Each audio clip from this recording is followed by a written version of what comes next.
I'll talk about some different kinds of studs. See all the rest that came up? For studs, good rule of thumb is hard ground you want pointy, and wet ground you want fat or bullets.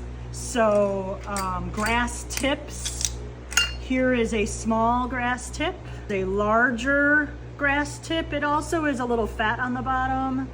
Here's another grass tip that's more rounded. So sometimes it's hard on the bottom and it's just rained a little bit, so it's kind of greasy over hard. So that's when you would want to use pointy and fat on the bottom. And this is for just hard ground, harder ground that's very pointy. Larger studs behind, smaller studs in front. And sometimes you can use the same height in the shoe, and you would want a pointier one on the outside and a fatter one on the inside, depending on the ground conditions. Here's points. Here's also some small square points. These are good for the fronts. All of these kind are good if you just need something small. Now the smaller I'm jumping, or if I'm just conditioning, I'll put studs on them to condition, or even to, if I show jump on grass, even dressage on grass, I will stud. But then I'll just use small ones. So the bigger I'm jumping, or the faster I have to turn, or the steeper the terrain, the bigger studs you need. This is a nice bullet. So these are called bullets. This would be good for wet conditions, muddy, soft conditions. Here's a very common bullet also. I would call this a small bullet. Here is a large bullet. This goes back to my jumper days. So this is a very large bullet. When you're jumping bigger jumps and in the jumpers turning very fast, you want a lot of grab. So this would be used on the jumpers. Here is, I have a set of these where I filed off the very point of it. So this is good for sand.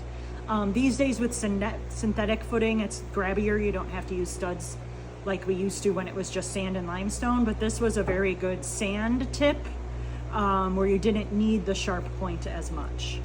Are very common. So this I call a bumpy road. So this is called a road stud because you could use it on roads. So if you're trotting on pavement or fox hunting, you go across pavement a lot, you might just use roads.